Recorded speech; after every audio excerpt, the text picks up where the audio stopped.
So, ayun, what's up mga katiborsya? Ayan, meron naman tayong na-discovering kapihan dito sa Gentry. Ayan, malapit siya sa may McDo, San Francisco.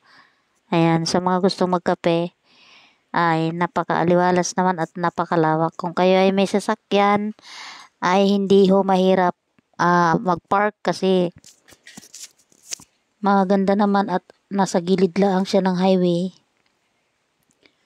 Ayan o.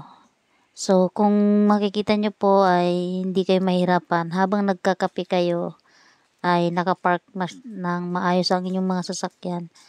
Ayan, dito lamang yan matatagpuan sa Cavite. Ayan. Sa pagbaba ninyo ng Pala-Pala, ito ay makikita nyo pagdating sa may Petron. Ayan. Ito pa ay 7 Coffee Cape. Yan. 27 Coffee pala. Ayan. Okay, yan. Napakaganda po ng pagka-organize. Pati po yung bubong. Yung bubong nila ay lahat ang ganda ng pagkagawa at ang combination color nila ay black and white lang daw talaga.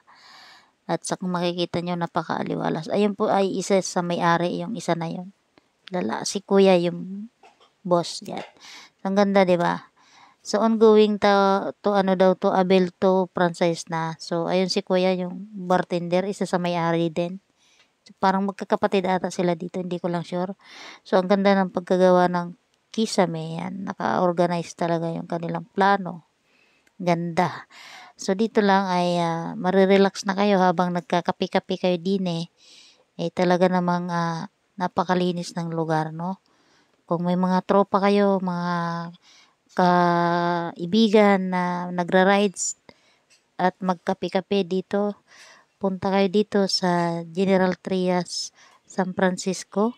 Ayan, malapit sa may pabahay. Ayan, bagong bukas po yan. Ang kanilang grand opening po talaga ay sa 11 pa daw, August 11. Ayan. So, may cake sila dyan. Ayan yung mga menu nila. So, napakalinis naman po talaga ng kanilang area. At ito'y bubuksan pa lamang sa susunod na linggo. No, kung makikita nyo, napakalinis naman at napakaganda ng pagkaayos.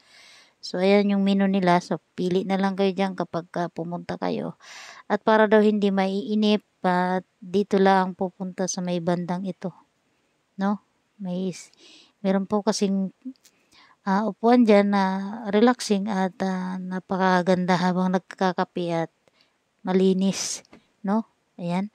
Ito po pala yung habang nagkakape, pwede daw kayo dyan maglaro para hindi kayo mainip. Ayan. So, meron din silang ganyan dyan habang naghihigop-higop ng kape. Ayan. So, meron silang cake, parang cake yata to, no? So, napakasarap tignan kaya lang hindi tayo mahilig dyan. So, napakaganda. Ayun si Sir Jonathan. Ayan, nag-uusap sila ng kanyang mga kaibigan. Siyempre, isa rin siguro sa businessman ito si Sir, kaya nagkiki-otso-tsera de, charot. So, yun. Ang ganda po at napakalawak naman ng parking. Yan. Dyan yung malapit siya sa may tapat ng Eurotel. Yan po ay 27K. Ayan, napakasarap po. Huwag na kayong mag-atubili o magdalawang isip na pumunta. Yan po ay ang papuntang paggaling ng Dasma. Ayan yung makikita nyo. Ayan. So, paggaling naman ng Tihero at Tansa, ayan po ang makikita nyo yung building na orange na yan. Saka yung building na yan. So, dito lamang yan sa 24/7 Coffee. Yan. Magdala ka dito ng katerbang barkada, libre mo sila, tapos magchismisan kayo, magmaritisan kayo, at napakalamig talaga namang sulit ang inyong kape na 100 pesos dito sa 27K. Ayan, dito lamang yan sa Gentry. Puntahan nyo na at